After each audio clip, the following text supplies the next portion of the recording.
We move from MLB preview and NBA season preview to a college football week 8 recap. And also we move to our third different lighting change because for some reason my lighting is all messed up today. But Casino, let's talk about uh just an insane weekend of college football, like they all are. This one specifically for the Texas Georgia game. Did you watch that one? I did. Man, we thought Texas was untouchable.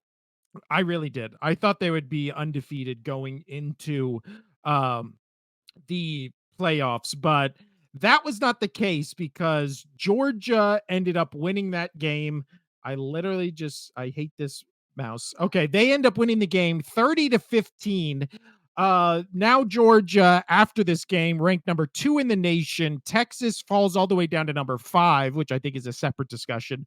And then Oregon is now number 1, which good for Oregon. They had their chance to pull in Oregon and fuck it up like they always do, and they ended up not doing it. So they deserve to be number 1 They do because I now. Yes, they do. yeah. But the main question mark from this game, Casino, is on an interception that happened. The Texas wide receiver no, the Georgia wide receiver basically runs into a Texas defender, runs directly into him, does not turn around for the ball. The ball goes right into the Texas guy's chest. He catches it for an interception, runs it back about 30 yards.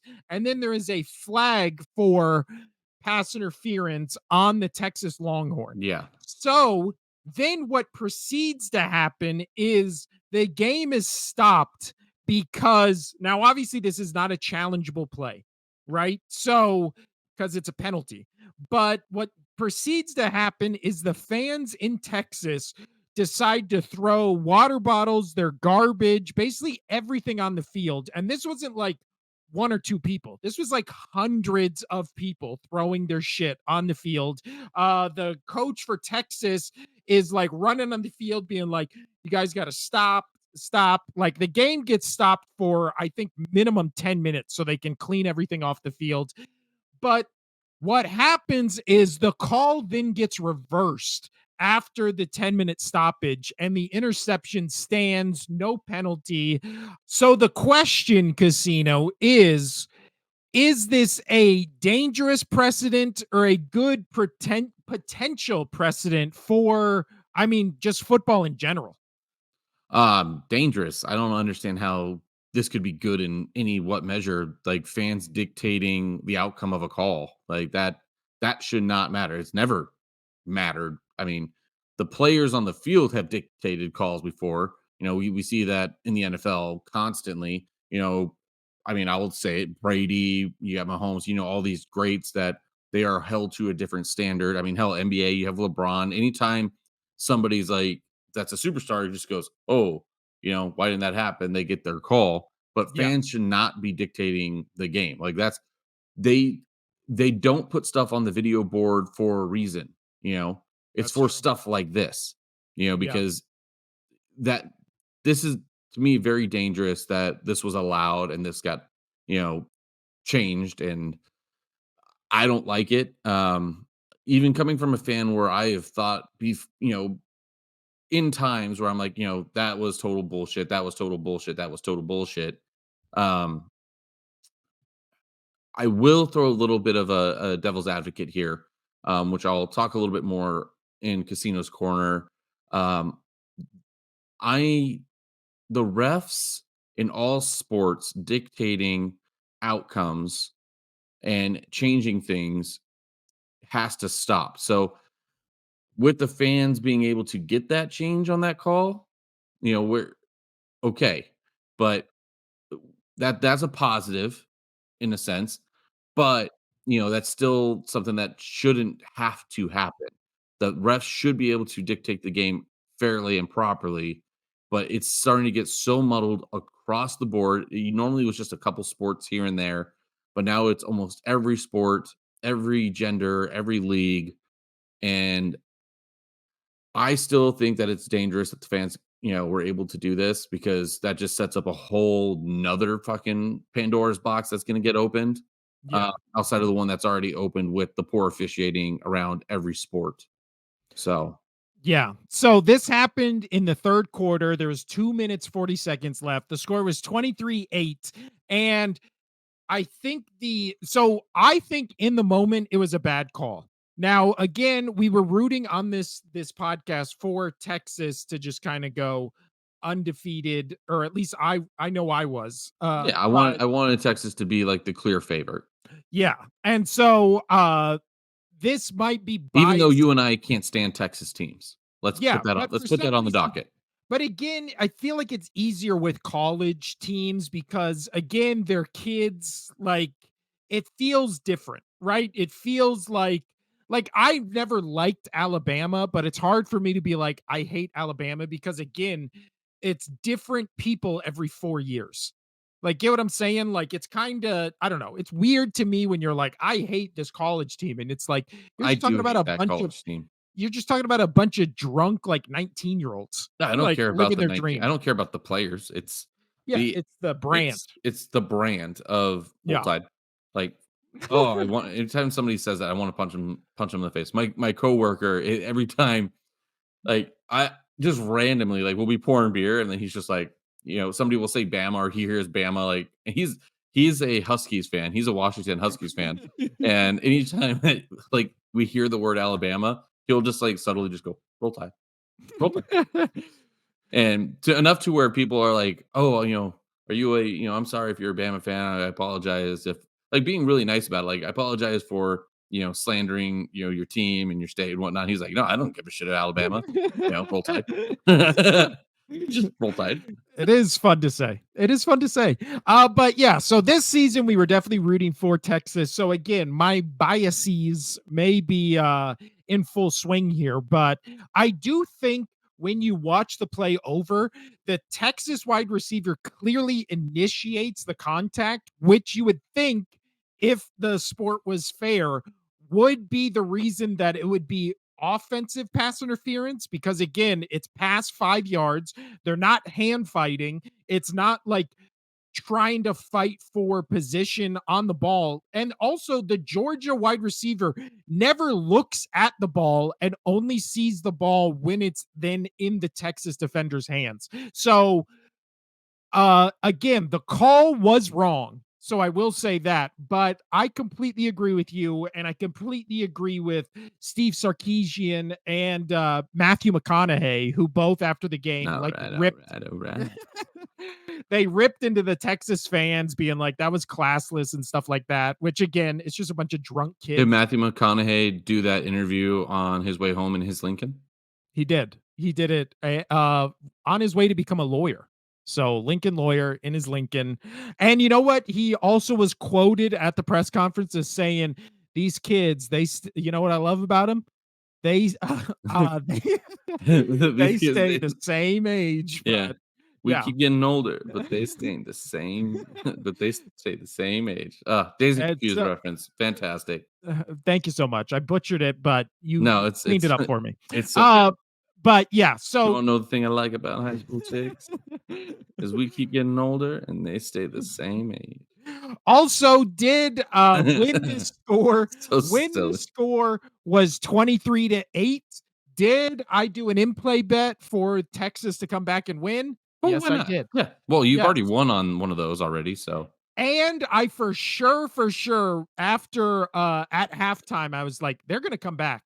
I got a couple other people on board too, so we were all rooting hard for Texas. So this was a big moment when they got the and then interception. they blamed you when they lost out on money. No, because I was the one who was on the fence where I was like, I don't know, it's a lot of points. Georgia's good, and then that because the thing with the Miami game, it was like Cal wasn't good, so it was like Miami's good, Cal isn't, and Cal's up. So this one, it was like I don't know, guys, Georgia's good, so that's the main difference. But they ended up. It ended this. The only thing I will say about this is that interception that got turned from a pass interference to an interception didn't end up meaning anything in the game. because the score still ended up 30-15. But if that was the turning point in the game and all of a sudden Texas wins this game 31-30, I think we're having a much bigger discussion about like fans and officials and bad calls. And even if you can start now reviewing plays and just all this kind of stuff, but it kind of got swept under the rug just by that call kind of not meaning anything. But Yeah. it is a very dangerous precedent to set because, again, you hate bad calls against your team. But like I've said for years on this podcast, your team will benefit from bad calls as much as they'll be hurt by bad calls. So the second you start putting your foot in the ground and being like, no bad calls ever happen, that puts you in a corner where you can never bitch about And officiating. you never should put baby in a corner. Exactly. That's what I'm saying, Casino, because they stay the same age and you keep getting older or whatever. But now, Casino, uh, is there, I know, I also, after the Texas Georgia game, I watched the UNLV Oregon State game. I know you did as well. This Friday is the Oh, maybe the biggest game in UNLV college football history, football. It is. It's 100% the biggest game in UNLV history. which Biggest. we'll talk about on Thursday's Because episode. But essentially, I mean, yes, Army is doing really, really well, and there's people talking about Army potentially getting that last, winning their conference and getting that last spot in the college playoffs. That well, 12th, Army or Navy, both undefeated. is it? I think yes, but I believe Army is the one that they have. Some people have projected, but essentially, a lot of people are saying it comes down to Boise State UNLV.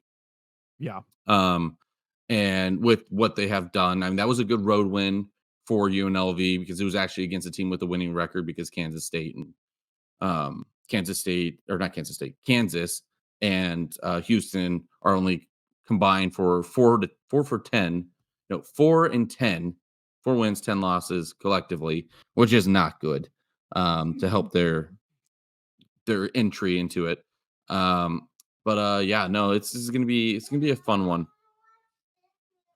Also, I watched that game and I had it to juice the score a little on my bet with Texas. I had UNLV, the under, and then +7, never a doubt, until all of a sudden Oregon State was in the red zone throwing for Well, I I touchdown I I in the last play of blame the I game. blame a regular at my work who came in and he was like, "Oh, UNLV, they were down, and what a comeback, they're gonna win the game." And I was just like, "You son of a bitch." And then every time they like got scored, like they scored, they got closer. I just like gave him the death stare, and I'm like, I will cut you off.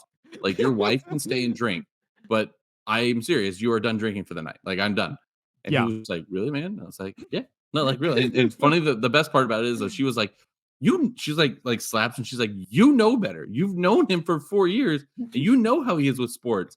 You know better." And she was like Yeah. totally on my side, and I he was would have like, "Yeah." I would have backed you up 100%. Yeah. I was so Uh, ugh. But other than that, Casino, the two games I wanted to talk about was or we can just briefly touch on this one. Illinois beats Michigan 21-7. We called that on this podcast. Michigan, they'll be lucky if they're a 7-win team this season. They just look like Yeah. night and day compared to the national champions from last year. Um, Bama is out of a lot of people have Bama out of the playoffs, which totally rightfully so, in my opinion. Well, funny enough, that's the game we're talking about next. Tennessee Volunteers, now number 7 in the nation, beat a team that for some reason is still in the top 25 in the Alabama, or not even in the top 25. How is this team still in the top 20? Alabama, now 5-2. Tennessee Volunteers 24-17. They beat Bama in Tennessee. I mean, Jalen Milroe was supposed to be like the next great Alabama quarterback that was a Heisman hopeful, blah, blah, blah, blah, blah. He has a pretty awful game, 25 for 45, 239, one touchdown, two interceptions. Uh, really, what it was is Tennessee just made all the halftime adjustments in an already close game and then scored 24 points in the second half. And that was enough to win. They basically out bullied Alabama, like pushed Alabama around in a way we've never seen them get pushed around, especially in the Nick Saban era. So that was a game that I watched with glee. I watched with fun. Yippee. Yeah, and I really thought at the end Alabama was going to come back, but sure enough, Tennessee holds them off. Thoughts on that game as a whole, and now I'm Tennessee? just I'm happy that Tennessee won. I'm very happy that the struggling Bama, Alabama, Roll Tide, lost, and I'm really, really, really happy about that. I don't want them in the playoffs. I want this 12-team playoff to not have Bama in it, and it'll just make me really, really happy. Just Yeah, really happy. and I think at this point, I mean, even if Alabama wins out, I don't think there's any shot they get in. But then No. again, You have you could 2 you say have 2 that. lo you have 2 losses, one of them really bad, and you almost lost to South Carolina as well. Yeah, and again, who says this is their last loss of the season? I mean, they could Right. easily lose more games on their schedule. So, I don't know. It was a really good game. It really did feel like Alabama could come back at any moment, and then he just throws Milrow with a minute 24 left in the fourth quarter. He just throws that second interception that was just basically the game. The dagger in the heart of Alabama fans. Tennessee, it was Roll in Tide. Tennessee. So they're going crazy. Yeah, great game, great game. And then the last game I wanted to talk about, Casino, was the uh, was the did you watch any of the Miami, Florida, Louisville game? No, I did not. It's 0. I am watching and have been for weeks now every single Miami game because they do not play a normal game. Every single game is the craziest, most unhinged thing you've ever seen. This game ended 52-45, and Miami scored two touchdowns almost every quarter. Louisville kept it close, but for some reason Miami's offense is elite and their defense just can't stop anybody. So they every single So game, half the NFL. yeah, every single game I've watched of Miami feels like they're just in a shootout back and forth. They obviously had the game against Cal where I won big money, which was fun. But then every single game since then, and there's six in the nation. This isn't just a random, you know, team that everybody just is like, oh, it's fun. Remember, like those years where it was like, oh, Hawaii just puts up 55 points every game against whoever, but they couldn't stop anybody. So it was like they're playing, you know, Boise State and the score's like 55-45, and you're just like, nobody watched that game, but it's fun to watch the highlights. That's like what this is. They played the last three games they've played. 52-45, Miami won. Cal, they played 39-38, Miami won. The game before that, 38-34, Miami won. And all of these are just like really close. It could win. Any team could win at any minute. They also played Louisville earlier, or no, that was last year. So, yeah, just I love Miami and I hate that school. And I know I just said all this stuff about hate. So that's funny that I just said that. But I don't like Miami. I don't like the school, the players, and like all that, like, oh, the Jimmy Johnson Miami Hurricane teams. Like, it's annoys me, right?